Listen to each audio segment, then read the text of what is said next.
Let me be very clear. My name is Anand K Rathi, and I'm not from Anand Rathi, right? I also know one more fact that RCB versus CSK match is just around the corner. I also want to go home. So I'll try and keep it very short, but crisp. So again, thank you, Nippon team, and all of you for being here, and I consider it as a big privilege that you considered me worthy. Today's topic is how to get active to use passive funds. So let me take you back to 2018 with my story, right? In 2018, I thought banking as a sector was doing very well. I thought doing very well, but the contribution to Nifty's returns was very low. That's when I said, okay, it's good time for us to add banking to client's portfolio. And as anyone would do it, I was a founder of Augment Capital at that point in time.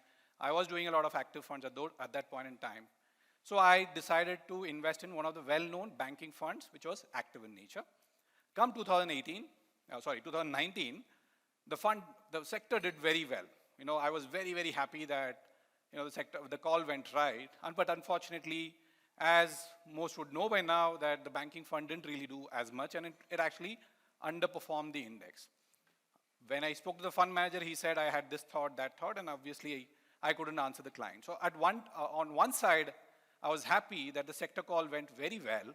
On the other side, I was cribbing, lamenting, saying, why did I actually invest in this kind of a fund? And a thought came in, saying, what if I had invested this very same money in a passive banking fund? I didn't really have to answer any of the clients. I would have just been very, very good with my sector pick itself. So the fact of the matter is, it's a reality. This is not something that I have cooked up. 93% of the large cap funds underperform the benchmark. Of course, the last couple of years or 3 years have been very different, but if you take a 5-year period, SPIVA, S&P's arm, comes out with this report every 6 months. Please go access it. You will know that 93% of the large cap funds underperform the index, and we are all at danger if we don't know this fact. I'm not saying you need to change your business model, but if we should know this fact, because the client definitely knows it. The second important thing is, this is my analysis. In the last 1 year, when I did this analysis a couple of weeks back, 28% of the mid cap funds underperform the index, and about 16% only outperform the small cap index. So clearly, whether you accept it or not, the reality is passives are growing as a business. The reality is clients also know this fact. The only thing that we all need to know is, are you ready for the next phase of your AUM journey? Why? It's time to save our business. We already know, just about 5 minutes back, someone said direct. We already know we have a big enemy in the form of direct, right? Now, don't make passive as your next enemy. Make it your friend. The client, at the end of the day, wants you to manage his money, give you better returns, and make sure that his portfolio does well. If you do that job, whether it is active fund or passive fund, the client is happy. And at the end of the day, if you give a good mix of active passive funds, the client, out of his happiness, will increase his wallet share. He will definitely also make sure that his friends come through. So yes, you're going to lose a bit of revenue here and there, but that would well be compensated by the increase in AUM, right? So on one side, you're making the client happy, and on the other side, that is going to lead to higher business. I do agree. We all know, what about the brokerage, right? I know this is a pertinent question in all our minds, right? The thing is, the fact is, of course, large cap, mid cap, small cap index funds offer you very low brokerage. Some go as low as 0.3%, some go as high as 0.5%, 0.6%, which is not even close to what we make in an active fund. So we are all thinking, what if I add an active fund and my brokerage comes down? It will. There is no denying the fact there. But there are solutions.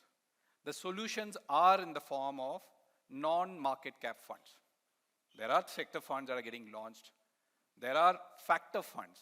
that invests in momentum, that invests in volatility, that invests in various different types of factors are coming in these days. And in fact, mutual funds are creating many factor indexes and launching ETFs and index funds for you.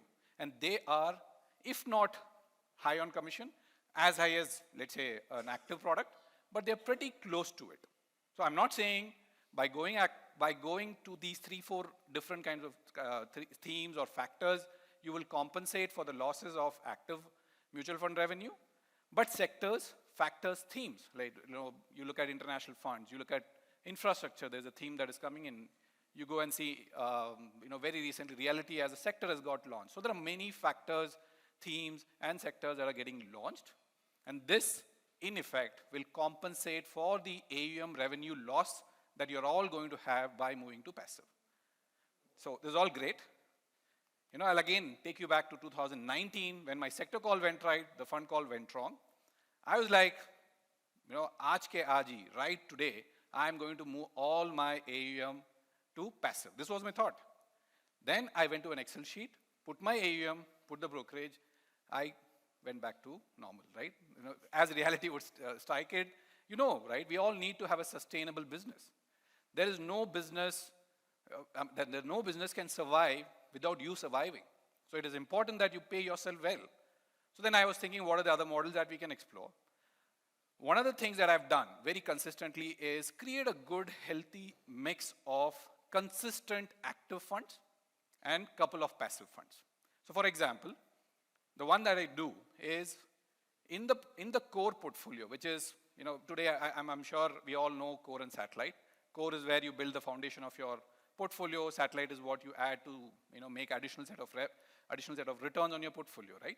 For core, as a strategy, I invest most of my funds in good, nice, consistent large cap funds that have the potential to beat the index. Of course, it's a call. Like someone was saying, you cannot predict. I know I can also not predict, but it's a good wild guess that you're taking that Nippon India Large Cap Fund will beat the index, and hopefully it will beat. So for most of the core part of your portfolio, I invest in active funds. For the sector, which could be 20%, 30%, 10% of the other client's portfolio, you invest in passive funds and manage them actively to generate alpha. Now you may say the strategy is not right. Of course, you can do the reverse. There are people who use passive funds for core portfolio and active funds for, to create alpha, to create satellite portfolio. Both the models are fine. I'm not here to prescribe anything. I'm just telling you my school of thought. The third and the most important thing, which has worked very well as the revenue started coming down, is while we know, most of us here, I think 80-85% of us have already moved to transacting online. I don't remember the last time I sent anyone to pick up a check, to pick up a form. And I'm hoping most of you are already following it because it's a huge cost saving, huge time saving, right?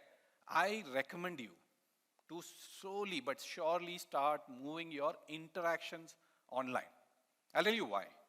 So for example, you call a client to Indranagar, he comes to Third Wave Coffee, you give him a coffee, it costs you about 210, 220 rupees. Of course, you also have to drink, 440, 500 rupees already gone. You have spent 500 rupees on diesel or petrol. Net, for one client meeting, on that particular day, you have already spent 1,000 rupees, right? Just assume you avoid 30 to 40 one-on-one meeting like this and move all these online in a month. The net savings that you will have is 30 to 40,000 rupees straight away. Right? I'm not saying my math is right. You can always say I'll go to Udupi and give him a coffee for 15 rupees. That's a call. But the point is, now that you've moved your transaction online, it is also important with the kind of traffic that you're going through to move your regular interactions also online. And finally, as I've already told you, please do make sure that passive, there's a misconception that passive means only large cap, mid cap, small cap. But my suggestion is try and move away from these 3-4 market cap funds. Start looking at multiple sets of sector, themes, factor funds. And I'm pretty sure you will not lose out too much on the revenue, but you will be able to hold on to your clients. And that itself, in a way, will lead to tremendous amount of client growth and AUM growth. I've been able to do it in the last, so there's a firm that we have co-founded, which does only passive funds, at least as an initial thing, in the last 14 months. We were able to garner an AUM of 140 crores only on passive, right? So that if I can do it, I'm pretty sure there are a lot more better people here who can do a lot more than this. So here's me wishing all of you a great passive journey, and I'm open to questions. Thank you again, Nippon team. Thanks.